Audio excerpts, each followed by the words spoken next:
Então eu vou ler a carta, que são os primeiros 6 versículos do capítulo 3. Aí eu vou ajudar a gente aqui.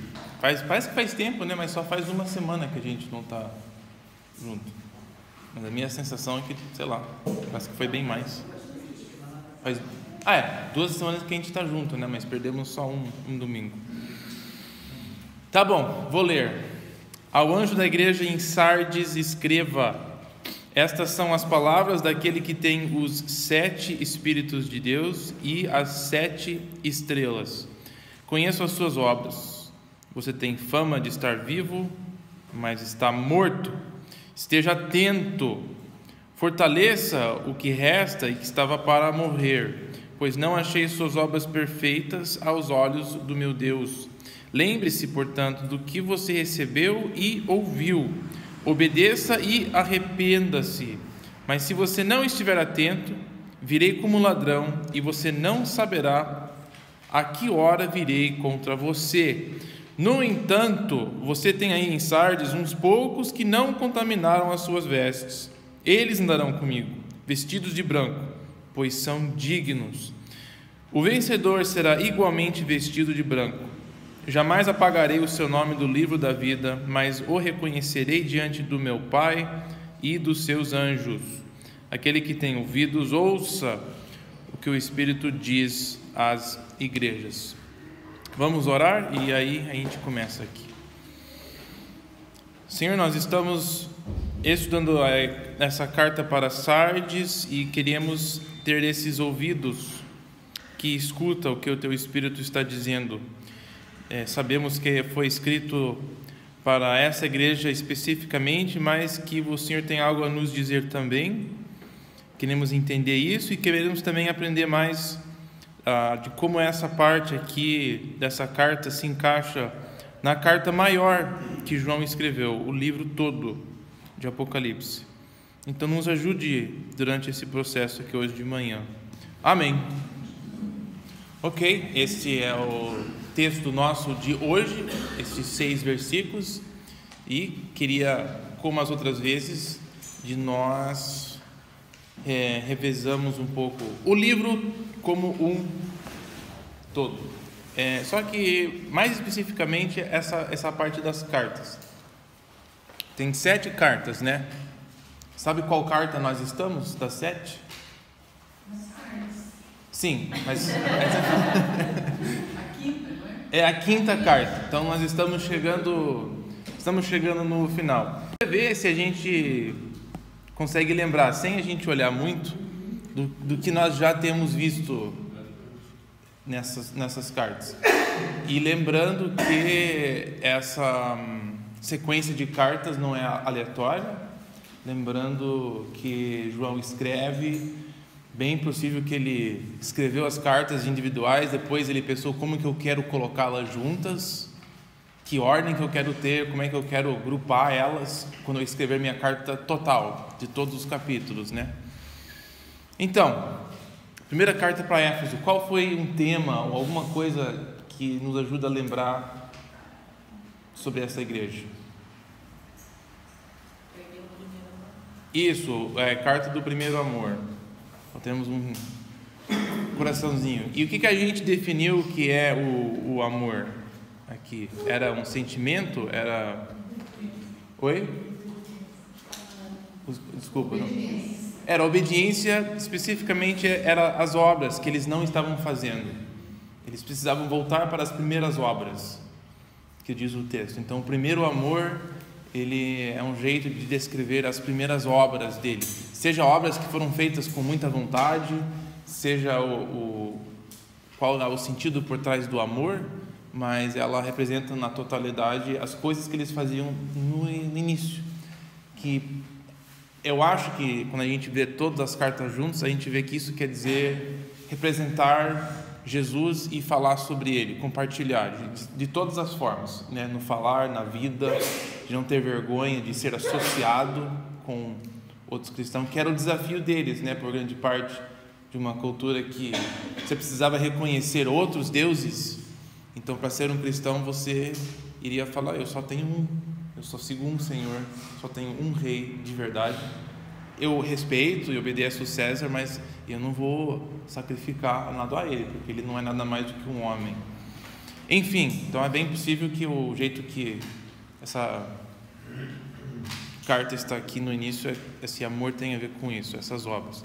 E a igreja de Esmirna, vocês lembram?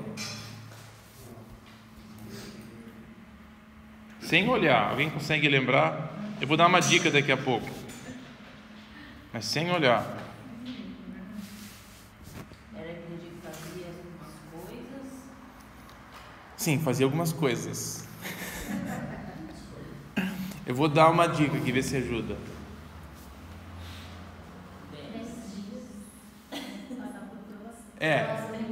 Essa é uma igreja que não tinha nada de errado, mas Deus falou que vocês vão passar por uma provação de Satanás por 10 dias, e aí vocês vão morrer, por grande parte. Não tenha medo do que vocês vão enfrentar, eu tenho as chaves da vida e da morte. Mas a igreja que não tinha nada de errado é uma das igrejas que enfrentam a coisa mais difícil, a perseguição mais forte. Só tem 2 igrejas nessa lista de 7 que Jesus não fala nada ruim. É a segunda e a penúltima. Essa é uma das poucas dicas que a gente tem de que existe uma lógica aqui nessas cartas, uma sequência, ou algum tipo de ordem, né? E essa ordem provavelmente ela indica que um dos pontos enfatizados é o que está no meio, que se a gente já viu, de Tiatira, por isso que ela é uma das mais compridas. Se você voltar nela depois que a gente terminar, você vai achar interessante como muitos temas se resumem nela. Ok. Quero as cores. Tá. Então, Pérgamo. O que nós vimos em Pérgamo? Uma palavra, talvez, chave, que marca Pérgamo. Não vale olhar. Então não pode falar. Sim, talvez seja uma palavra-chave, o trono de Satanás. Você lembra do que a gente falou um pouco sobre isso? Sim, eu tô só para a gente lembrar do trono de Satanás. O que a gente falou que não é literalmente o trono de Satanás? Então, por que ele usou esse termo ali?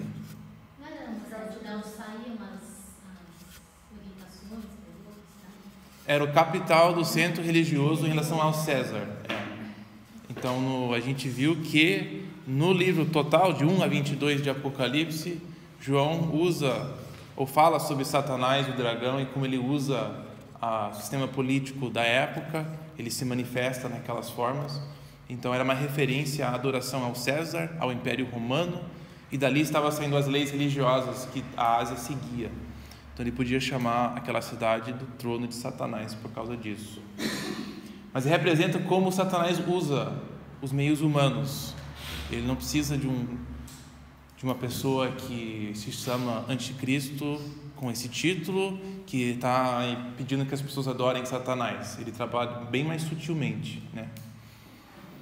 Sim, trono de Satanás. Mais alguma coisa? Alguém mencionou eu ouvi alguém falar alguma coisa sobre Pérgamo? As heresias, tem uma palavra-chave? Quais heresias? Balaão. Balaão é apresentado aqui. Mas não Balaão em si, né?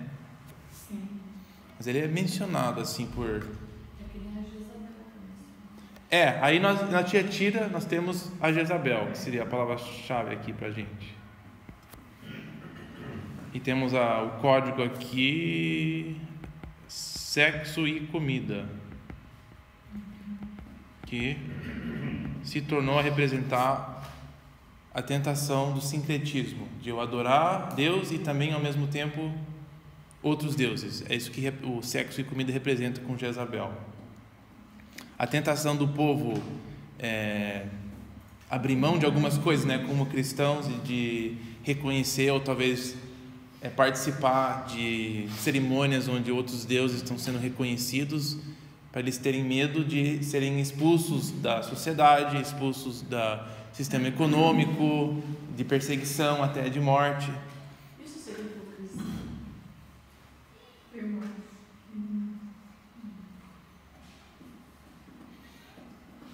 Hipocrisia tentando ser alguma coisa que você não é? Não sei.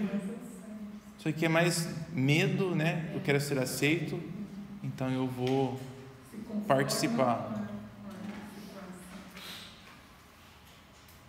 Tem medo das consequências. E aí nós chegamos, então, na carta de Sardes. Em todas essas cartas, nós temos um tema: vencedor. Estamos aprendendo que para cada igreja vencer ou conquistar é uma coisa diferente. Deus chama a igreja a vencer ou conquistar ou o seu próprio medo, ou a sua preguiça, nós vamos ver hoje a sua preguiça, ou de ensino, etc. Tem várias maneiras de eles conquistarem. Então esse tema de vencedor será importante para nós. Alguma pergunta sobre as cartas no geral? Estamos ainda no período de a gente acordando, né? Então a gente está revisando as coisas, fazendo uma revisão. Nenhuma pergunta? Vou caminhar para frente e falar novamente sobre o livro como um todo, de 1 a 22, se vocês me permitirem. Tem uma pergunta, Madá? Volta o esquema, um minutinho. Oi? Volta aquele esquema lá, um minutinho. São só os nomes. É que se eu voltar a gravação fica toda bagunçada. Foi o que eu aprendi. Eu só ia falar que na igreja de Tiatira, acho que você fez uma pergunta que era para a gente responder, porque essa mensagem de Jesus é filho de Deus tinha a ver com a mensagem da igreja de Tiatira, não é? Isso. O que o título Filho de Deus com Jesus tinha a ver com a mensagem da carta no geral? Porque a gente mencionou que ela é uma coisa, um detalhe a mais na visão de Jesus, do capítulo 1. Então ela tinha relevância. E era um termo político. Ele é o verdadeiro Filho de Deus. E as promessas de quem obedecer na Tiatira, se eu não me engano, era de poder reinar, participar do reino do Filho de Deus. Então era um tema que fazia uma conexão com as promessas para aquela igreja específica. Vou voltar aqui a falar sobre algo que é difícil de a gente entender, então fica repetindo, ajuda a cabeça a mastigar e engolir um pouco a ideia. É de que nós temos então uma sequência de capítulos 1 a 22 no livro de Apocalipse. Só que a sequência das coisas encontradas nesses capítulos não são de ordem cronológica no livro. São uma sequência de visões. Então, no capítulo 1, ele tem uma visão sobre Jesus, né? Aí nós temos cartas escritas para as igrejas, e elas mais ou menos encaixam nessa visão de quem Jesus é, do capítulo 1. Mas aí, quando a gente chega nos capítulos 4 a 5, Jesus é descrito de uma outra forma. Então, não tem uma sequência assim, estou caminhando nessa direção. Não é uma história que está sendo contada, que começa no capítulo 1 e aí vai progredindo, necessariamente.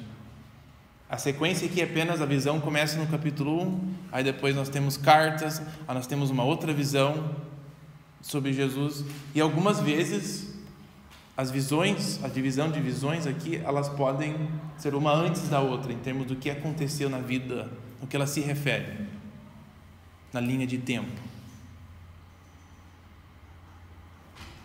Vou colocar aqui embaixo a linha de tempo, né? Colocando a cruz aqui, a cruz representando o nascimento, a vida de Jesus e tudo. Então, o primeiro capítulo descreve Jesus depois que ele ressuscitou, a exaltação dele, está falando com as igrejas. Os capítulos 4 e 5 nos parecem se referir a algo que aconteceu quando ele morreu, ressuscitou, bem mais próximo, uma coisa que acontece antes, em termos do que ela se refere. Você está entendendo? Então, o livro de Apocalipse não é uma sequência de coisas como é que elas vão acontecendo, é uma sequência de visões apenas. Essa é a sequência no livro. E as visões, às vezes, uma fala de uma coisa que aconteceu antes, outra de uma coisa que aconteceu depois. Então nós não vamos ler o livro pensando, o que vem no capítulo 6 se refere a coisas que aconteceram antes do capítulo 7 ou do capítulo 10. O capítulo 12 tem uma visão de algo que aconteceu antes de tudo que veio no livro, de capítulos 1 a 11. Ele fala sobre antes do nascimento de Jesus, até o nascimento dele e as coisas que acontecem depois. Então cada visão ela é distinta.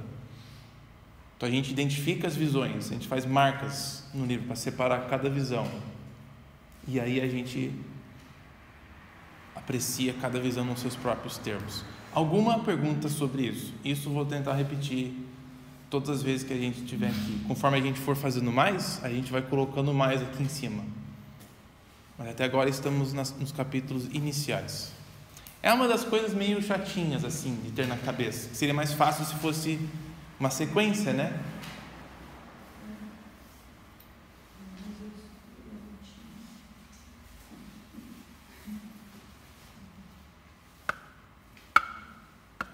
Aí você pega um livro, muitas vezes um livro conta uma história, você pega no início do livro, você abre e aí é uma coisa sobre o início, aí você vai para o fim e termina as coisas, né? Mas um dicionário, por exemplo, não funciona assim.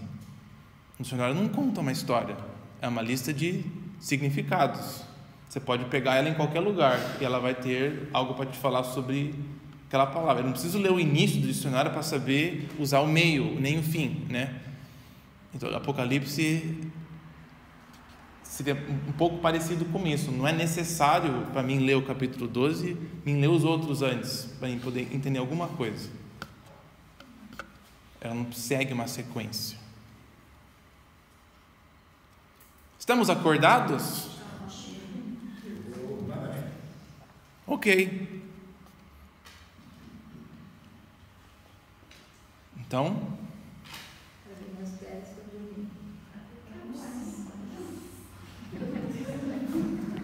só para ter certeza que a gente não está, sei lá, vocês estão entendendo.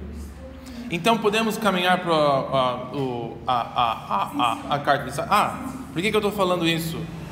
É porque temos coisas que a gente está vendo nas cartas de 2 a 3 que se repetem mais para frente. Eu vou só ilustrar isso rapidinho, mas 2 a 3 nós temos alguns temas aqui, tipo vencer. Opa, não ficou muito bem o meu escrever, mas tudo bem. Que dentro desse próximo bloco de 4 a 22 nós vamos ver que este tema, o que significa a igreja vencer, ela vai ser explicada, ampliada.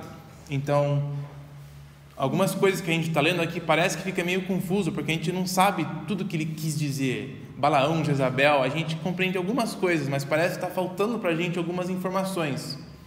Mas o resto do livro, quando a gente lê o resto do livro, nós vamos ver que ela está sendo ampliada e explicada para a gente. O que significa a igreja vencer mesmo, na sua totalidade? Com quem que ela está lutando? As outras partes do livro explicam que tem uma guerra celestial, que existe uma guerra contra uma prostituta, contra um dragão, contra mais 2 bestas, e a igreja está numa luta. Qual que é essa luta? Então essa discussão ela vai ser respondida no decorrer do livro, nas outras visões, que ela vai nos dando informação. Então era isso. Então o que vem depois explica um pouco do que aconteceu no início. Então a gente só vai conseguir entender isso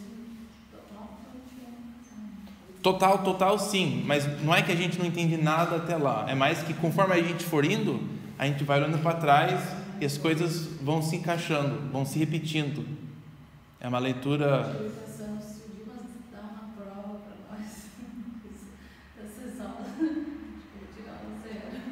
Não, o objetivo é a gente ficar lendo, né? Então, a gente tem que ler várias vezes, é assim que funciona. A gente vê várias vezes, aí vai fazendo mais sentido. Teve um filme que eu assisti ontem à noite, que foi um pouquinho assim. A primeira cena do filme de algo que só vai compreender mais perto do final. Então você vê assim, eu estava assistindo com mais 3, e eles, mas o que aconteceu ali? Vai ter que esperar, que daqui a pouco vai ser explicado, né? Mas tem que seguir. Mas eu quero saber o porquê, quem que são essas pessoas e por que ele morreu. E não, mas o filme foi assim para você ficar confuso. Aí quando você chega no final, aí vai explicando melhor. Alguns filmes são assim. Tem outro filme que foi feito muito tempo atrás por um cara que casou com a Madonna, e ele fez o filme onde o começo do filme é o final.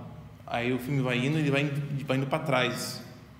É um cara que não tem memória curta, então ele não sabe o que está acontecendo todo dia. Ele acorda e não sabe o que aconteceu ontem. Aí você vê só o final, no início do filme é o final, ele assim, fazendo um negócio no final. Aí o filme vai indo tipo um passo para trás, cada cena. Aí quando chega no final do filme que você entende, por isso que aconteceu, vai explicando tudo, né? Tem um pouco disso no livro de Apocalipse, onde conforme a gente for indo, certas coisas vão ficando cada vez mais, eles estão numa guerra contra uma besta, e tem uma prostituta tentando enganar eles, as coisas vão se explicando. Então a gente sempre lê os capítulos anteriores juntos com os posteriores e vice-versa. Estou lembrando tudo que temos no livro. Mas como nós não estamos acostumados com isso, é por isso que fica confuso e às vezes chato. A carta então para a igreja de Sardes. Vamos lá.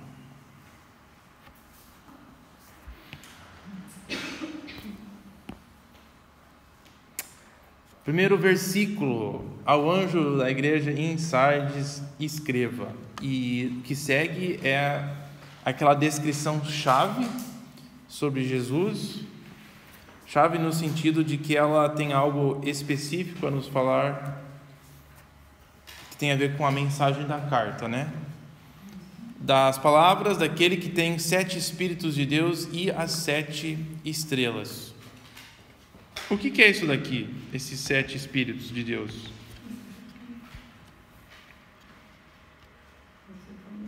Falamos no capítulo 1. Alguém lembra o que é isso daqui? Sabedoria, paciência, espírito de café. Todo, né? Todo, né? Sim, não se referem a 7 espíritos específicos, né? Não são 7 características do Espírito de Deus, mesmo que ele tenha isso, e não se refere a espíritos distintos, mas é um jeito de descrever o Espírito de Deus. Na sua totalidade, ele está manifesto nas igrejas. E as 7 igrejas de Apocalipse representam todas as igrejas. Então é o jeito de falar o Espírito que está em todas as igrejas, é o mesmo Espírito, e etc. Né? É o Espírito de Deus. Inclusive, eu estava... eu vou passar isso aqui depois, vocês podem pegar. É o Novo Testamento. Eles chamam do Novo Testamento judaico. Esse daqui é uma versão meio antiga. O Dudu, ele não está aqui, mas ele tem essa Bíblia também, toda. Mas então, é um judeu messiânico que fez uma tradução, e algumas vezes é interessante o jeito que ele traduz. Por exemplo, nessa carta, eu estava lendo aqui, ele traduz assim: eis as palavras, né, daquele que tem o septuplo Espírito. Então ele traduz como o Espírito singular, que é meio em 7, né? Ele quis deixar bem claro que isso aqui se refere a um Espírito, de alguma forma dividido em 7. Então, são dicas assim que alguém que traduziu enxergou que isso aqui se refere ao Espírito de Deus, né? A mensagem daquele que tem o septuplo Espírito de Deus. Em vez de escrever os 7 Espíritos, que fica um pouco confuso, né? Isso aqui seria uma variação, é a mesma ideia, o Espírito que está em 7 formas. Mas para mim a ideia de septo diz que ele é um Espírito dividido em 7. Isso daqui, né? Então fica mais confuso para você? Dá na mesma. Eu só gostei do fato que ele colocou o singular, né? Que ele queria enfatizar que é único.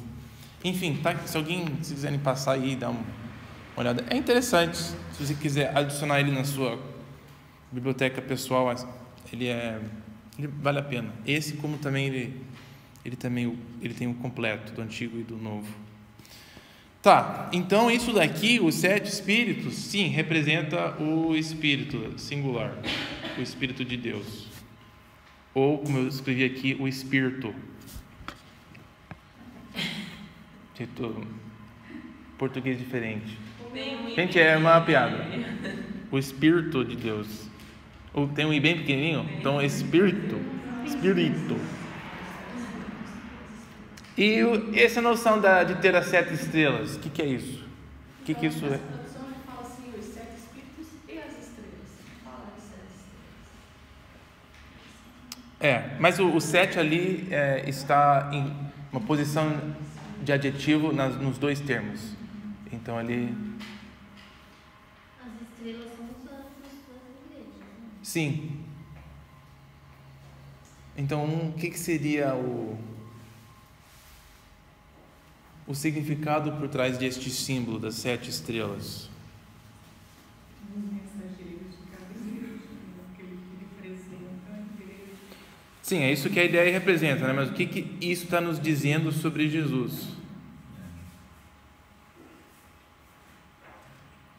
Ele é dono das igrejas. É bem parecido com a igreja de Éfeso. Se você lembrar da descrição de Jesus em Éfeso, é aquele que tem autoridade sobre as igrejas. Não é o governo local, não é o líder da igreja em si que tem toda a autoridade, mas é muito claro que Jesus é aquele que governa as igrejas. Ele é o líder soberano, total, e é para ele que todo mundo presta conta. Liderança na igreja, o que acontece na igreja, um dia os líderes terão que prestar contas para o seu líder, que é Jesus. Muito claro isso. Mas então isso vai ser relevante. De alguma forma, essa questão de autoridade, ela é importante para a nossa mensagem da carta. Então veremos mais para frente como é que ela funciona. Então temos essa noção de autoridade que ele está falando com eles. Eu tenho o direito de falar com vocês certas coisas. Aí ele fala assim: eu conheço suas obras, como ele fala em todas. Eu conheço vocês, né? Vocês não me veem aqui. Eu sou invisível, mas eu os vejo. Conheço a sua vida.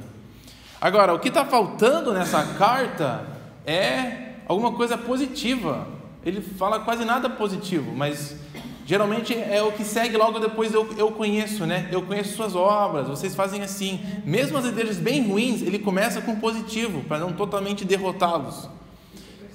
Nessa, ele vai ter o positivo, mas ele vai deixar aqui embaixo. Ele mudou a ordem um pouquinho. Então, isso é uma pequena dica. Tem uma coisa um pouquinho mais urgente nessa carta. Ele não quer nem começar com a coisa positiva. Ele já entra: eu conheço vocês, tá ruim. Ele já começa mais negativo, né? Do que, sabe, vocês são legais, vocês são assim, mas... Então ele não faz assim. Ele começa: eu conheço vocês, e tá ruim mesmo lá.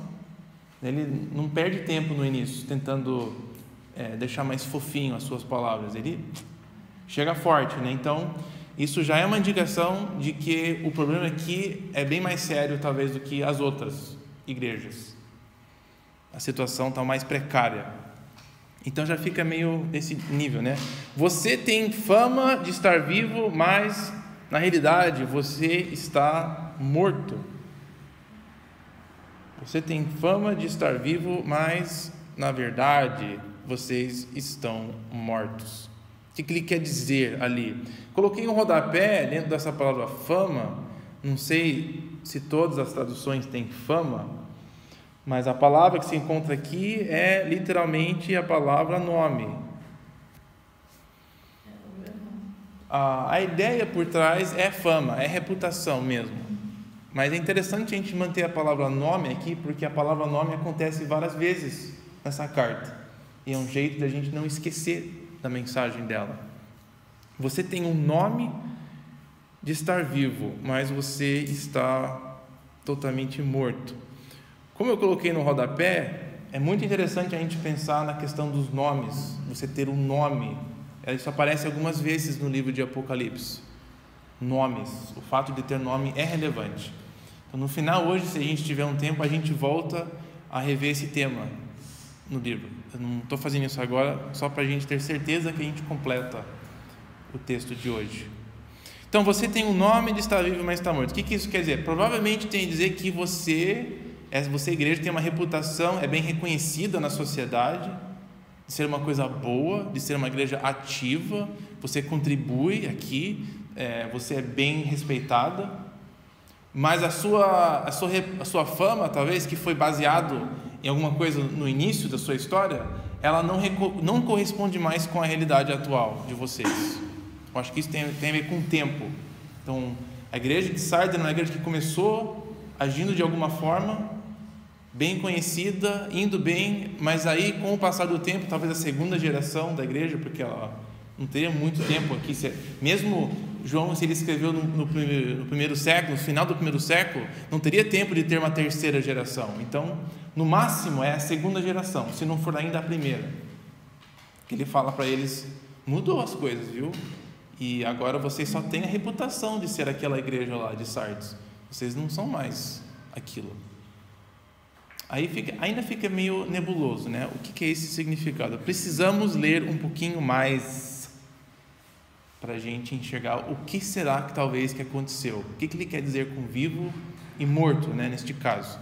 Então a gente vê a carne aqui da carta. O que ele quer com essa parte do meio? Esteja atento, fortaleça o que resta, o que estava para morrer, pois não achei suas obras perfeitas aos olhos do meu Deus. Eu acho que essa parte aqui nos dá uma dica do que ele quer dizer com vocês estão mortos, na verdade, ou vocês parecem que vão morrer, né? Essa frase aqui, perfeitas, ou essa palavra perfeita, eu acho meio enganadora. Não sei por que o português escolheu a palavra perfeita. Alguém tem uma tradução que tem algo diferente disso? Você tem algo diferente? Íntegras? Suas obras não são íntegras? Isso dá uma impressão de qualidade, né? Mas alguém tem mais uma coisa diferente? Eu não pesquisei todas as traduções em português.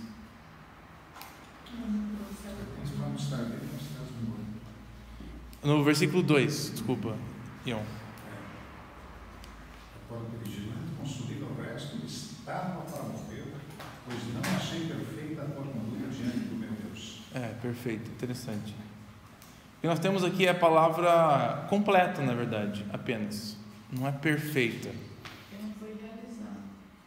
E essa eu acho que é a ideia. Não é tanto de não foi, vocês não são, não é problema de caráter necessariamente, né? Vocês fizeram, mas não fizeram muito bem. A ideia é que vocês não completaram. Mas ele exagera.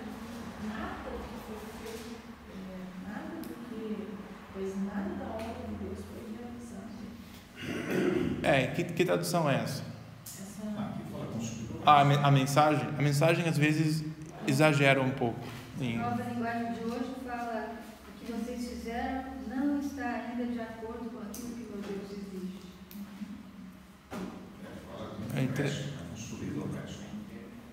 Interessante. O que eu não gostei disso é que eu acho que ela enfatiza muito um aspecto de qualidade da obra. O que eu preferia que tivesse aqui é um senso de tem coisa que vocês não fizeram, não está completo, não terminou. Eu acho que isso é mais relevante, porque vocês tinham uma fama de ser uma igreja desse jeito, e alguma coisa aconteceu com o percorrer do tempo e vocês não são mais assim. Então Jesus falando para a igreja, olha, eu estou de olho em vocês, e o que eu tenho encontrado é que as suas obras não estão completas. Essa tem uma versão que chama TV 10, tradução brasileira disso. Essa é uma tradução interessante. Fala isso, tuas obras não estão Sim, essa seria, eu acho que mais... Aqui também acho que fala um pouco parecido. O que fala? Vou ler. Ah, tá. É o 3, né? 2, final do 2. Acordem e fortaleçam. Aquilo ainda está vivo, antes que morra completamente, pois sei que vocês fizeram não está ainda de acordo com aquilo que o meu Deus exige. Talvez ali tem alguma coisa que Deus está querendo e você não fez. Está faltando. Mas essa parece ser a impressão de ser morto. Tem algumas coisas faltando que eles não fizeram. Eles não estão mais fazendo o que eles faziam antes. É muito parecido com a crítica da carta da igreja de Éfeso, o seu primeiro amor. Vocês pararam de fazer o que vocês faziam no início. Só que qual é a diferença da igreja de Éfeso e a igreja aqui de Sardes? O problema de Éfeso foi simples para resolver. Volte a fazer o que vocês estavam fazendo antes. Tudo bem, não tinha nenhuma ameaça aqui de morte. Mas aqui Jesus fala, nossa, parece que vocês vão morrer. Está bem mais sério essa situação. Então parece que eles estão fazendo a mesma coisa. Éfeso parou de fazer o que eles faziam antes. Sardes parou de fazer o que fazia antes. Mas por que pararam? É onde que eles estão nesse sentido de parar? Éfeso parece que eles só precisavam ter uma lembrança. Para com isso! Volta lá a fazer o que estavam fazendo antes. Era o suficiente, bastava essa ameaça para Éfeso. Mas para Sardes, ele fala assim, nossa, vocês parece que estão mortos. E se vocês não fizerem uma coisa agora, vocês vão morrer, de fato. Vocês estão correndo o risco de perder a sua identidade como igreja. E vocês parecem que estão confortáveis de ter aquela reputação apenas. Então vocês estão satisfeitos de ter um reconhecimento por homens e vocês não estão preocupados com o que Deus pensa com vocês. E isso gera uma preguiça na sua vida. Isso seria um tipo talvez de hipocrisia, estava falando Selma, mas isso gera uma preguiça espiritual na vida, quando a gente se preocupa mais em pessoas nos reconhecer como espiritual do que de fato reconhecer o que Deus quer da minha vida, né? Essa passagem, ela me fez lembrar de Caim e Abel, dos dois sacrifícios. Eu não sei se posso enquadrar nisso. Como assim? Os dois sacrifícios do Caim e Abel, né?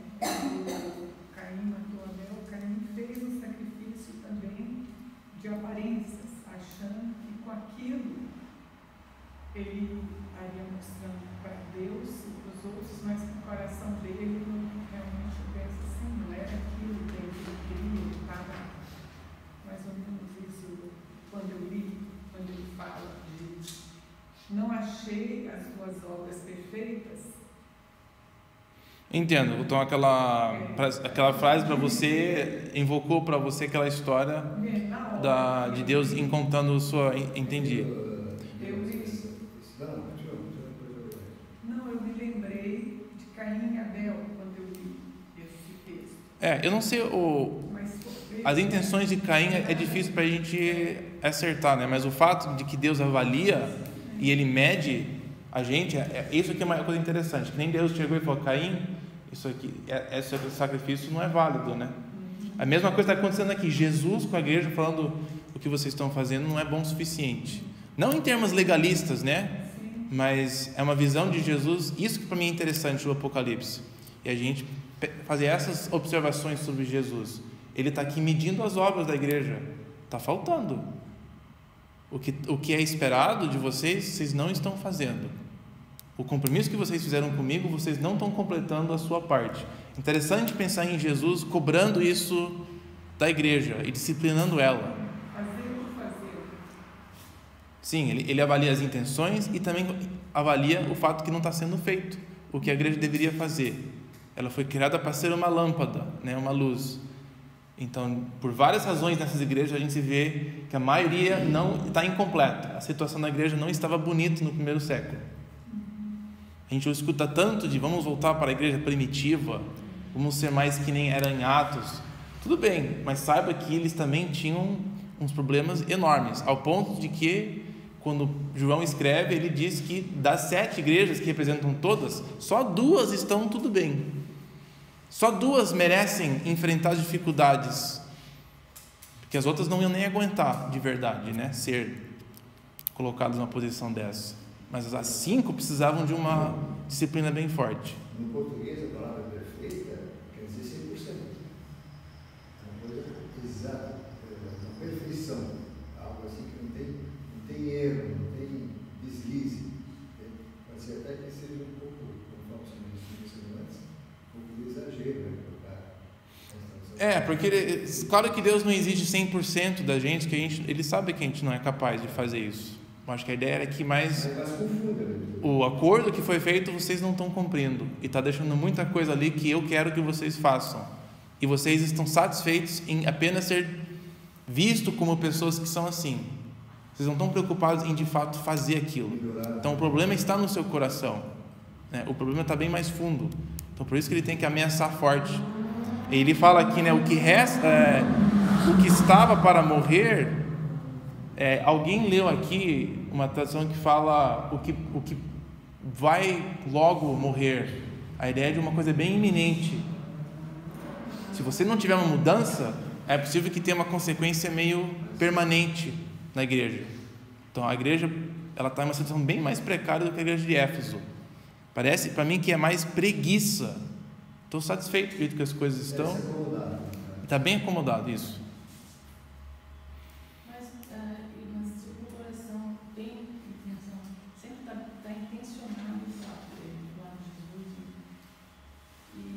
mas ele não fala porque é tipo medo, tipo, sabe? Como é que é? Eu não entendi a pergunta. Fala de novo. Eu posso, aparentemente eu posso ser imperfeito, não posso estar cumprindo as exigências de Deus, mas o meu coração tem total, completa, 100% de intenção de fazer, ser perfeito, de fazer, falar, mas ele não faz porque tem medo, porque rejeita, porque não sei o que, sabe? Mas a intenção é de falar de Jesus, fazer a pessoa entender, a pessoa rejeita, assim, né? Acontece com todo mundo, isso já aconteceu ontem. Eu falar uma coisa, se escrever, né? Mas, e daí a pessoa, então, a intenção Jesus sabe do coração. Então, não sei nessa igreja isso, nem no coração não tinha intenção. Então, eu acho que uma das dicas que ele está tratando a intenção é que você tem uma fama, mas você está morto. Ou seja, você está satisfeito em apenas ter uma fama. Então ele quer chegar na raiz do problema, que para eles o problema era a intenção mesmo. Estava meio, tudo bem, né? Tá assim, tá legal assim, tá confortável assim, a coisa tá boa, não tá tão ruim, todo mundo acha que tá tudo bem aqui, então vamos continuar desse jeito. E o que ele quer que eles mudem, então, ele começa no versículo 3 falando: lembre-se. Alguém falou uma vez, foi um cara, nem sei do que ele estava falando, nem sei se ele estava dando um estudo, se eu estava ouvindo ele conversar com outra pessoa, mas eu achei tão legal que me marcou. Ele falou assim, que quando a gente quer mudar as nossas ações, um dos primeiros passos é tomar mudança de como é que a gente pensa sobre tal coisa. E muitas vezes ele começa nas cartas de se lembrar do passado. Então, quando ele quer agora pedir para o povo mudar, né, disso, de acordar. O primeiro passo que ele fala aqui é: pense, lembre, reflete, vai na sua cabeça e lembre de como é que era antes. Lembra das coisas que Deus falou para você. Muda a sua mente. Lembre-se então do que você recebeu e ouviu. Então, se a igreja está ouvindo isso aqui e alguém ali está atento e quer de fato fazer uma mudança, ele dá os primeiros passos. Lembrar. Se lembre das coisas que Deus falou, lembre do que é que Deus quer de você, lembre dos ensinos de Jesus, lembre do que Deus tem falado com vocês, lembre das coisas que você já tem vivido com Deus. Senta e passa uma manhã, uma tarde pensando no que Deus tem feito com você, como nas vezes passadas Ele tem falado claramente com você, como Ele tem agido e se manifestado na sua vida. Esse ato de a gente passar um tempo lembrando é uma coisa importante na nossa vida. Lembre-se das coisas que Deus tem feito. Lembre-se das coisas que Deus tem falado, que você aprendeu. Ele diz aqui do que você recebeu e ouviu. É um passo importante, né? Antes da gente tomar decisões e atitudes que vão ser mais permanentes, de refletir um pouco, né? De entender melhor o que é que aconteceu. Então essa igreja que tinha fama de estar vivo, mas estava correndo o risco de morrer, a recomendação de começar com lembrança. Lembre-se de como é que era antes, para isso gerar em você algo. E aí obedeça e arrependa-se. Obedeça e arrependa-se. Traga à sua mente as coisas que você sabe que é certo, e aí vai e faz.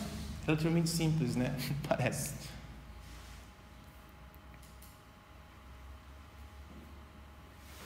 Eu coloquei essa palavra atento, mais escurinho, porque ele combina com essa noção de dormir ou de morrer. Ele é a palavra corda.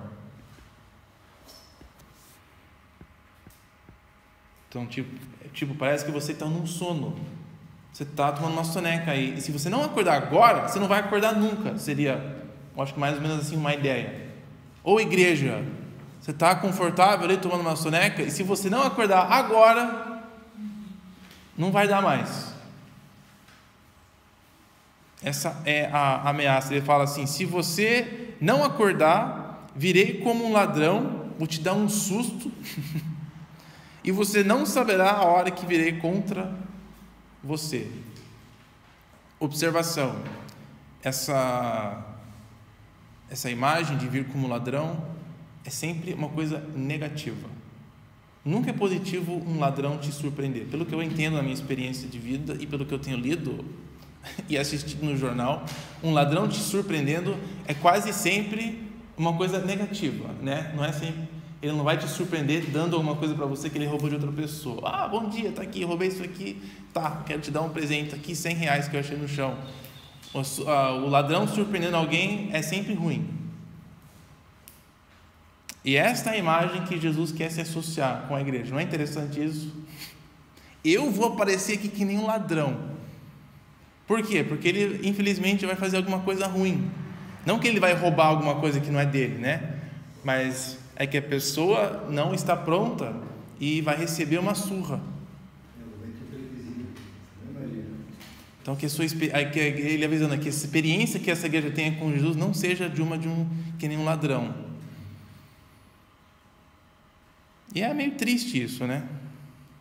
Que a igreja estava tão ruim que se Jesus fosse visitar, seria como se fosse um ladrão chegando na casa. A igreja ia levar um susto com Jesus, em vez de estar lá com as portas abertas para recebê-lo, né? Prontinho para ele entrar. Então te dá uma indicação da condição dessa igreja. E é outra vez que a gente vê isso aqui, ó, mas se é outra vez que Jesus fala de uma vinda dele condicional. Então, nas 7 cartas, Jesus fala que se você não mudar, eu virei. Mas se ficar tudo certo, a implicação é que ele não vai visitar. Então, Jesus, ele visita as igrejas de uma forma espiritual, não física, né? Mas essa linguagem de falar visitar, de vir, ele é usado em Apocalipse para falar de visitas de Deus, de momentos importantes na vida da igreja que Jesus vem e toma uma decisão com ela, seja uma disciplina, uma correção ou uma bênção. Então a Bíblia parece que ensina que a igreja deve estar atento e alerta às visitas de Jesus na sua vida, não só no final dos tempos, quando ele vem de uma vez só, mas de visitas condicionais. Devemos viver com essa expectativa que Jesus pode fazer uma visita mais importante, né? Nossa pizzaria lá, que eu era gerente de uma pizzaria, eles faziam ligações e visitas surpresas na loja para ver se estava limpo, para ver se não tinha nenhuma comida estragada que a gente estava guardando na geladeira para economizar um pouco mais, que às vezes a gente calculava errado e ficava ruim, né? E a tendência do pessoal lá era de deixar a comida vencida e usar, para não ter que comprar e gastar, e para você não ter um relatório negativo no final do mês. Então eles mandavam Eles mandavam as pessoas assim do nada ir na loja e aparecer assim. Eu vim aqui ver a sua geladeira. Nossa, e quem não tinha a geladeira certa levava uma... Às vezes era mandado embora, inclusive, mas era interessante vocês têm que estar com aquela expectativa, né?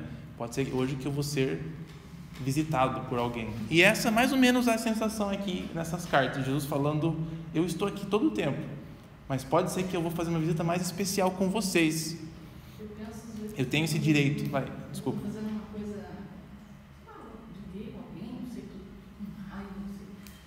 Aí eu pensei, imagina se Jesus resolve vir agora, eu estou assim, com esse sentimento. Eu fico pensando nessas coisas. É horrível.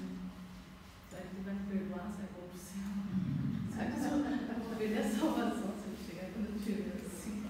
Esperamos que não, Selma. Se você estiver escutando o seu rock and roll, aí é duvidoso.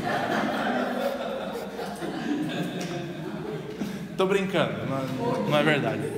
Mas eu acho legal essa palavra atento melhor do que está dormindo. Para mim, para nós também. A gente está sempre atento, porque dormindo dá a impressão de sossegado que não está nem aí. Mas o atento é aquele que faz e fica se autoanalisando o que faz, mesmo quando você está fazendo uma obra que pode parecer aparentemente boa, qual que é a minha intenção atrás de fazer isso. Eu acho que esse atento é muito legal para a minha autoanálise do dia a dia, né? Tá, eu faço isso, mas por que eu estou fazendo isso? Aquele traduz atento como vigiar, caso não vigies. A gente viver com essa intenção, né, de pensar que Jesus é para Ele que nós estamos vivendo, não mas pela não reputação. E não com medo, mas com temor e respeito. Viver com medo deve ser amor. Sim, mas serve, um pouquinho de medo serve também para santificação, é bom. Mas essa expressão, né, de não saber a hora e tal, ela é usada aqui para uma visita condicional de Jesus. E isso já vimos uma vez Jesus falando de uma visita que ele fez para Jerusalém nos Evangelhos. Uma visita que foi ruim, uma visita de que nem um ladrão. Foi assim que aconteceu com eles, a destruição de Jerusalém. Ontem eu estava lembrando quando eu era pequena, uma coisa que me marcou bastante, fui com meus pais, com as minhas irmãs no sítio, era de um cara bem rico, assim, só que ele estava viajando há muitos anos e quem cuidava era uma portuguesa, uma senhorinha idosa, e ela que coordenava os empregados, e o sítio estava impecável, fazia 4 anos que o cara não aparecia, mas me marcou tanto, tudo limpinho, piscina limpa, gramado, os animais, tudo muito lindo, né? E marcou porque ela sempre cuidava como se o dono fosse chegar à noite, assim, lá, ou no dia seguinte, né? Então era tudo muito limpo, né? Então acho que o que a Selma falou, né? Da gente ter essa postura de estar preparado, né? Pra não estar atento. Agora a gente tem que qualificar, ao mesmo tempo a gente qualifica que a Bíblia fala que nós não somos aqueles que deveriam ter medo de ter uma visita de ladrão de Jesus. Agora sim, a gente tem uma visita especial, deve ser um pouco de medo, mas a gente vive todo dia sabendo que ele tem o que você leu, os olhos de fogo, que ele está sempre andando entre as lâmpadas, então é uma vida constante, sabendo que Jesus está aqui. É uma coisa todo dia, né? Quando a gente vive assim, a gente fica feliz de receber Ele quando Ele chegar. O orgulho de mostrar o que a gente tem feito. Não tem vergonha daquele dia. Então parece que a igreja estava tão ruim que Ele estava falando, nossa, parece que não vai ser muito bom a minha visita com vocês. E isso é muito parecido com os profetas do Antigo Testamento. Vez após vez, eles ficam avisando o povo, se vocês não mudarem, Jeová vai visitar a gente e vai ser muito, muito, muito ruim. É o mesmo Deus. Isso é outra coisa que é legal de Apocalipse, é ver Jesus como Jeová e Ele falando e tratando a igreja da mesma forma que Deus tem tratado o seu povo pela Bíblia nos 2 testamentos, digamos, né? É o mesmo Deus. Atenção a detalhe, envolvido, presente, também disciplina quando é necessário, mas também amoroso e compassivo. com essa grande exortação, ele fala no versículo 4 aí, olha, tá ruim e tem uns poucos apenas, ou literalmente tem alguns nomes. A maioria de vocês está numa situação que parece que vocês estão mortos. Aí tem uns pouquinhos ali e fala que não contaminaram suas vestes. Olha, o que é interessante disso é que até agora a gente não tem ouvido nada disso. Como assim contaminaram suas vestes? Não sei se você percebeu, mas nas cartas não tem nada sobre isso. Que roupa que ele está falando? Como assim? Literalmente eles não sujaram roupas? O que ele quer dizer com isso, né? Então aqui nessa carta sozinha, ele não dá para a gente entender muito bem o que significa contaminar as suas vestes. Quando a gente chegar nesse versículo aqui, o negócio branco, a gente completa esse pensamento. Mas só uma observação de que o contraste das pessoas que estão acordadas, ele, em vez de falar, você tem poucos aí que não estão dormindo, que não estão mortos, que estão vivos, né? Ele não fala assim, ele usa essa imagem. Você tem poucos que não contaminaram as suas vestes. Então é uma metáfora. Ele está falando simbolicamente, de tal forma que faz sentido com o resto do livro de Apocalipse. Mas nessa carta sozinha, ela não tem total sentido para a gente. Eu queria aprofundar ela, queria terminar com aquilo. Mas só uma pequena dica, né? O contrário das pessoas que estão mortas é as pessoas que não contaminaram suas vestes. Outra razão de você sempre lavar sua roupa toda semana. Não. Só uma dica de que é bom a gente prestar atenção no livro como um todo, que ela vai se explicar. E estes andarão comigo vestidos de branco, pois são dignos. Parece que esse versículo veio do nada. Parece que não combina. É o meu coração. Quando eu li, é o meu coração. A veste seria eu contaminar o meu coração. Mas o livro de Apocalipse fala que os vestimentos são... Não, eu interpretei assim. Ah, tá. Quando ele fala de contaminar a veste, é contaminar o meu coração. Eu li com esses olhos. Tá. Nós vamos ler eu acho que nós vamos ler em Apocalipse que ele não está falando apenas de intenções. Eu acho que as vestes é uma coisa de fora. Ele vai falar mais para frente que a roupa limpa, né? Os vestes brancos dos santos representa alguma coisa. Não é literalmente um roupão branco, mas ela representa alguma coisa. Na presença de Deus, nos invernos, estaremos de vestes brancas. Sim, é um símbolo. Quer dizer que elas aqui, no caso, esse pessoal, que elas estão contaminadas, elas não são mais. Isso quer dizer. O que eu quero falar é que nós não temos o suficiente nessa carta para entender o símbolo, que é uma dica de que essa carta tem que ser lida com o resto do livro. Não tem o suficiente aqui. Pode ser, mas na carta a gente não tem menção, né? Mas no resto da visão do livro tem. Aí ela fica mais... Ah, tá. Mas sozinha aqui você fica meio... O que tem essas roupas, né? O vencedor será igualmente vestido de branco. Vou voltar a gente vê isso em umas referências. Mas só para terminar aqui o resto. Jamais apagarei o seu nome do livro da vida, mas o reconhecerei diante do meu Pai e dos seus anjos. Aquele que tem ouvidos, ouça o que o Espírito diz às igrejas. E a ameaça aqui, você vê no final, né? Jamais apagarei o seu nome do livro da vida. Você vê uma ameaça muito forte para a igreja que estava quase dormindo e perdendo o seu lugar como igreja. E só tinha poucos ali que estavam agindo de forma correta. E é bom para a gente então entender o simbolismo de não contaminar as suas vestes, porque foram estes que não estavam debaixo da ameaça. Então é importante a gente ter uma definição, o que eles estavam fazendo de certo, né? Que pode ser chamado de não contaminar as suas vestes. Então vamos dar uma olhada, se eu não me engano, no rodapé 26. Eu acho que vocês não trouxeram, né? Mas eu mandei. De qualquer forma a gente olha aqui juntos. Eu tenho essas referências ali no 26.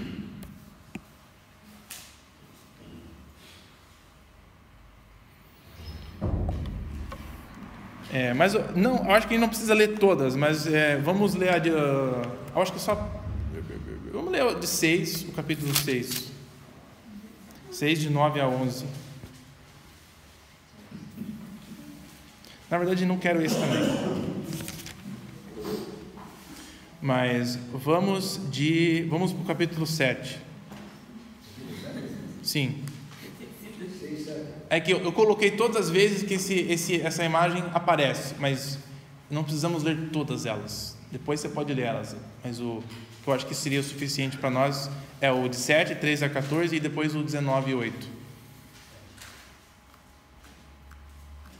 Então, numa outra visão, mais para frente, antes dos selos se encerrarem, ele tem uma visão de um número, 144 mil pessoas seladas, é uma visão, aí em paralelo com uma outra visão de um monte de gente também que está lá. E aí ele tem gente vestido de branco, é a mesma palavra, vestidos de branco. Versículo 13. Então, um dos anciãos me perguntou: quem que são essas pessoas vestidas de branco e de onde que eles vieram? Vieram de Sardes. Não. Respondi: ó Senhor, tu o sabes. E ele disse: estes são que vieram da grande tribulação e lavaram as suas vestes e as alvejaram no sangue do Cordeiro. Por isso que eles estão diante do trono de Deus e o servem dia e noite em seu santuário. Aquele que está sentado no trono estenderá sobre ele o seu tabernáculo. Aí não tem fome, ninguém está chorando, vai ser uma maravilha. Então, quem que são as pessoas vestidas de branco? São aqueles que venceram, né? Que entraram. Está tudo uma maravilha. Então, sim, mas são esses que passaram e venceram, né? Atravessaram o negócio. É só que é uma coisa positiva. Você vai estar com o Cordeiro. Então, a coisa de ter os vestes brancos é uma coisa positiva. Ele diz ali que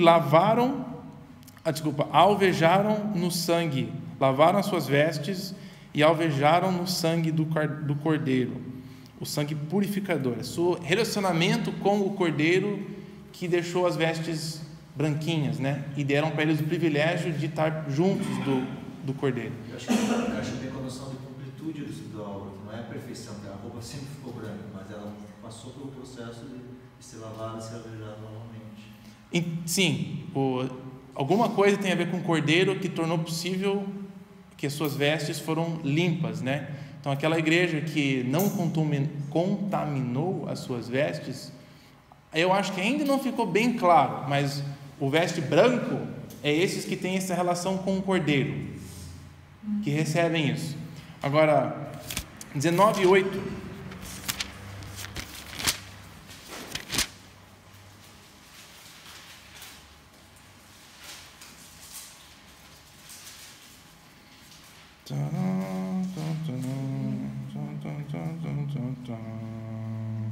Sabe o que? Só coloquei 8, né? Tudo bem.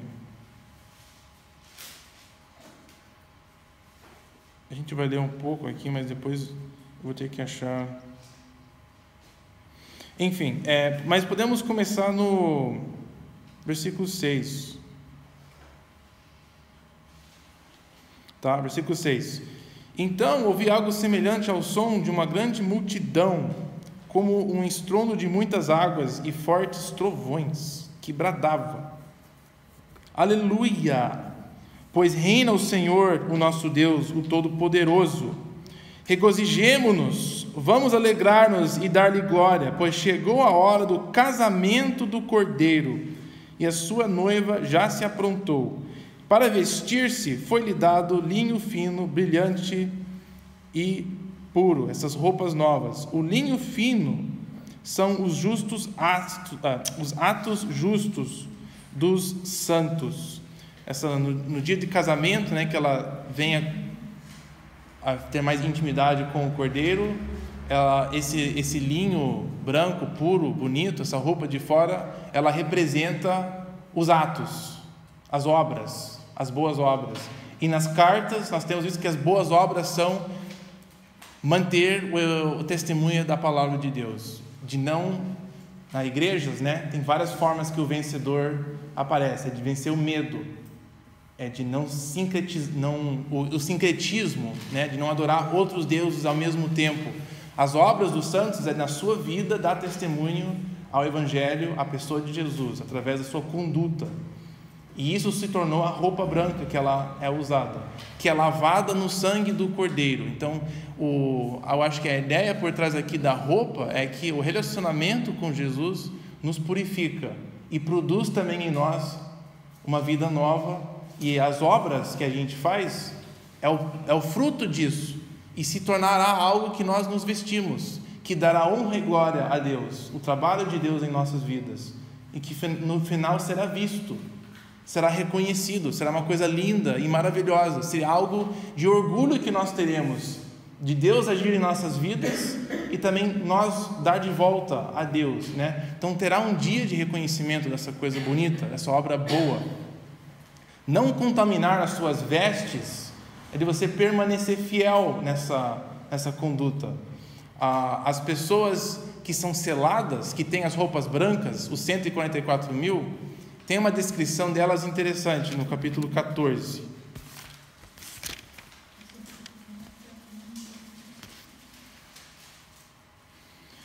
Onde a palavra contaminar aparece, que eu acho que aqui a gente vai conseguindo fechar o quebra-cabeça. Os 144.000 que representam o povo de Deus, eles são puros. E olha que o versículo 4 diz: estes são os que não se contaminaram, a mesma palavra de contaminar. Não se contaminaram com mulheres, pois se conservaram castos e seguem o Cordeiro por onde quer que ele vá. Foram comprados dentre os homens. Ela tem uma noção de pureza, né? Não se contaminar com as mulheres do mundo, ou seja, a prostituta. Não contaminar as suas vestes é que você não abriu mão, você não aceitou a proposta da prostituta, você não está bebendo aquele vinho, você não está escutando o que a Jezabel está falando. Então ela tem uma conotação no livro como um todo, que são aqueles que permaneceram fiéis a Jesus, que por essa vida com Jesus tem vivido uma vida diferente, ter permanecido fiel, não tem medo da consequência de falar publicamente que são de Jesus, tem avaliado o seu coração e não tem deixado o sincretismo entrar na sua vida. Então, seja for a consequência econômica, social, eu vou representar Jesus aqui no trabalho, na minha casa, e eu recuso a reconhecer nenhum outro Deus, e eu não vou ser preguiçoso na minha vida, não vou deixar as coisas faltarem, as obras perante Deus, eu vou viver minha vida pensando nos olhos dele apenas. Tem todo esse contexto. Então, quando ele fala, não contaminaram as suas vestes, apesar de ele falar uma coisa confusa na carta, ele fala uma coisa que abrange muito mais do que apenas uma pureza sexual, uma pureza assim do coração. Ele fala de uma vida vivida por completo, com todos esses desafios, que no final será reconhecido, que eu acho uma coisa louca de Apocalipse. Fala que o estilo de vida, tudo que a gente faz com Jesus, no final será uma coisa vista, reconhecida, vai ser tipo uma roupa bela que a noiva usa no dia do seu casamento, serão as coisas que nós temos feito para com Jesus. Nós vamos ter orgulho disso no futuro, um dia. Então, pessoas que têm isso não terão medo da volta, da chegada dele. Então, como o livro como um todo, eu acho que ele fornece um sentido melhor para essa frase: contaminar as suas vestes. São essas pessoas que lavaram a sua vida no sangue do Cordeiro, se associam com ele, não tenham medo disso, enfrentam as consequências, e especificamente em Sardes são aqueles que não deixam a preguiça e o comodismo afetar a sua vida pessoal, e podem ser chamados então aqueles que não contaminaram as suas vestes. E quando Jesus vier, na sua visita condicional, como há na final, eles vão ter orgulho de colocar aquela roupa perante Deus. Vai ser uma coisa bonita e gloriosa. Eles andarão com Jesus, o privilégio de estar com Jesus, andando, né, e demonstrando essa vida nova, vestidos de branco, pois são dignos. E essa para concluir nesse pensamento, essa palavra é interessante, esse digno, porque eu coloquei as referências para você ler ali. o que torna eles dignos é que é o Cordeiro, é o relacionamento deles com o Cordeiro. Não é que eles são individualmente dignos, né, porque eles são melhores, mas é porque eles não contaminaram as suas vestes, porque eles lavaram as suas roupas no sangue do Cordeiro, porque eles, capítulo 14, descreve aqueles que lavam as suas roupas, aqueles que vão com o Cordeiro para onde for que ele vá, seguem ele, independentemente da consequência. Eles andam com ele, seguem ele, vivem que nem ele viveu. Estes são os que são dignos.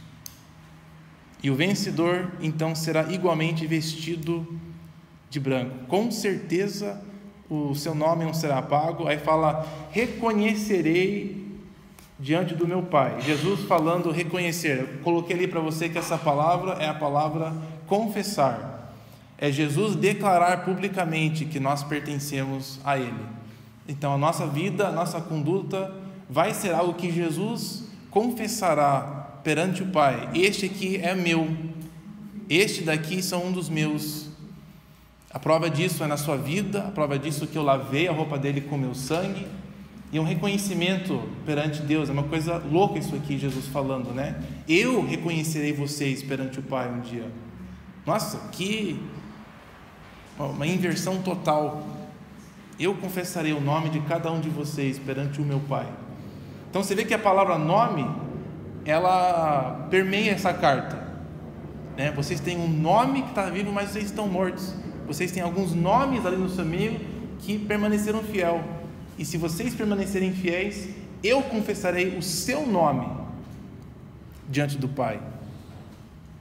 Apesar de não falar que eu reconhecerei o seu nome, mas essa é a ideia, né? Eu não apagarei o nome, mas o confessarei perante o Pai. Promessa de ser reconhecido. Aí fica essa advertência para a igreja. E, nossa, eu coloquei um não aqui no final, né? Eu também não cheguei. Não. Acho que foi um demônio que coloquei o não aqui. Não é verdade isso. Então vamos apagar aqui. Vamos lavar isso aqui no sangue do Cordeiro.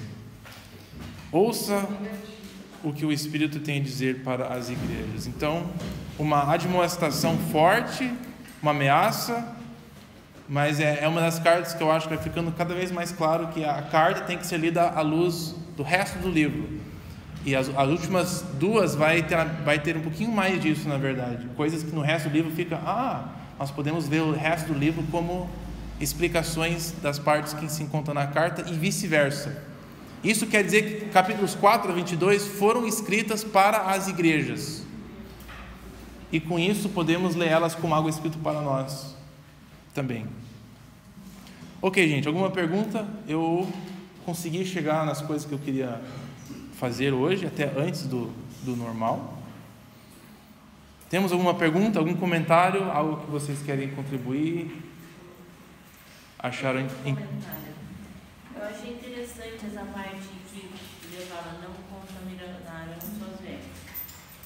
Se a gente pensar que é o significado de lavar as vestes no sangue do Cordeiro. Não é estranho que são duas coisas diferentes? Uma coisa é você não contaminar uma coisa, e outra coisa é você ter uma coisa suja e lavar. Eu também pensei nisso. É que é uma palavra que é associado com adultério, né? Quando a gente leu 14, os homens que não se contaminaram com mulheres, ela é uma palavra que não é só com roupa, é uma coisa que invoca essa noção de envolvimento também. Como as vestes aqui não são literais, a ideia é mais a sua vida, né? Você não foi seduzido, você não deixou o sincretismo entrar, as suas obras permaneceram, você não ficou acordado, você não... Sabe, ela é uma coisa metafórica, né? Você não dormiu, você não está tomando soneca, você está atento, você está cumprindo, fazendo a sua parte, você está fazendo tudo que os outros não estão fazendo. Mas mesmo assim, pensando com a nossa vida, são duas coisas diferentes. Você, não contaminar e lavar no sangue do Cordeiro. Primeiro você lavar, depois você não suja. Porque lavar o sangue do Cordeiro é uma vez. Eu acho assim. Eu aceitei Jesus como meu Senhor e Salvador, eu lavei a minha veste no Cordeiro. Aí depois eu tenho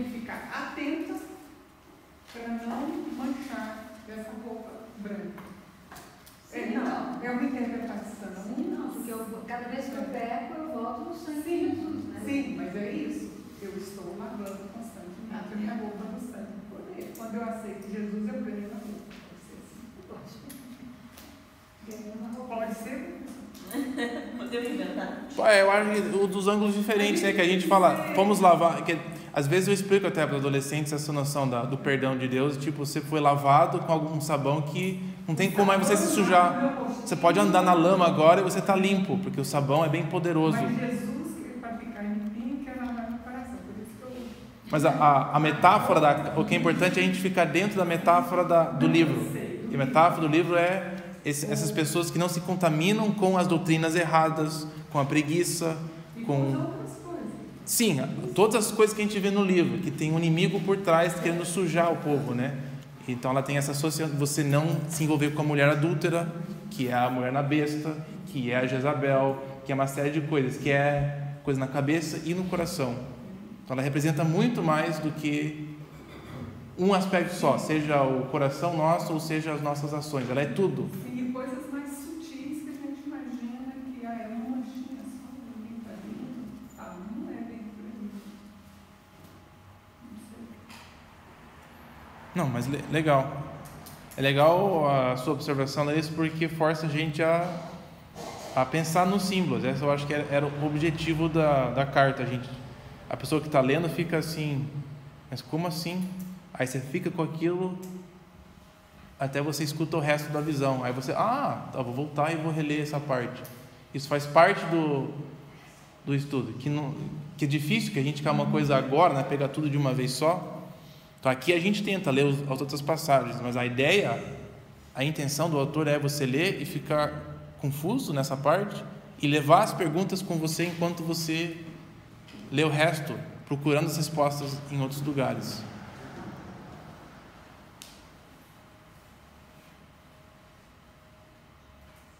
Mais alguém? Alguma pergunta? Eu pensei que alguém ia perguntar sobre este livro aí, que está escrito os nomes, onde é que está?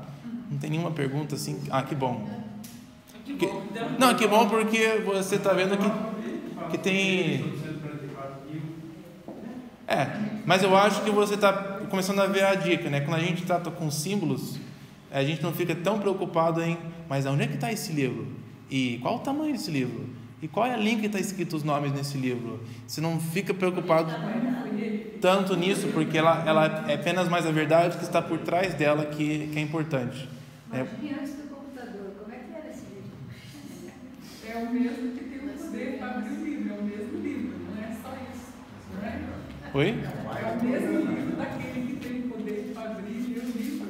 A gente vai ver que tem 2 livros no livro de Apocalipse, tem coisas diferentes, né? E o que é importante é o que elas representam, nem tanto o objeto, né, em si. Que será a mesma coisa com 144.000, mulher na besta e etc. Esses números todos é que nem eu pensei, que nem eu falo assim, eu já te falei 1000 vezes isso. Acho que eu não falei 1000 vezes para ter falado. Eu acho que é bem parecido com isso. É bem parecido. Especialmente que tem uma palavra 1000 no livro. Eu acho que ela é quase a mesma ideia que você falou ali. Tem algumas vezes que os números representam totalidade, outras vezes elas representam que tem um final, tipo não é infinito. Ela fala, é a ideia contrária, né? Se dá um número, você fala que tem um início e tem um fim. É curto, é comprido, tem números, tem um peso simbólico. Então, 7 é completo, 3,5 vai ser tipo mais curto, metade, né? E 6 vai ser tipo enganoso. Não é 7, é meio 6. Tipo, é uma coisa que está tentando enganar, é uma coisa pervertida, uma coisa por trás disso, né? Aí a gente vê essas coisas conforme a gente vai indo. Legal, podemos encerrar então? Ok, vamos orar e a gente encerra oficialmente. Senhor, muito obrigado pela carta a Sardes e como ela começa a despertar em nós interesse em outras partes do livro, mas também como ela nos encoraja a ficar atento e acordado na Tua presença na nossa vida e como é importante para a gente ter consciência plena de como o Senhor anda com a gente, está com a gente, se preocupa com a gente, se importa com a nossa vida e também exige de nós algumas coisas, que isso não seja um fardo para nós, mas que seja encorajamento para nós cumprirmos a tarefa que o Senhor tem colocado durante o nosso tempo que resta aqui na terra. Nos dá um temor saudável em nossas vidas para com o Senhor, que teremos um respeito e um medo de desviar do caminho certo, e que essas metáforas e símbolos sejam coisas que governam o nosso pensamento. Então, obrigado pelo tempo e lugar que temos para refletir sobre isso. Amém.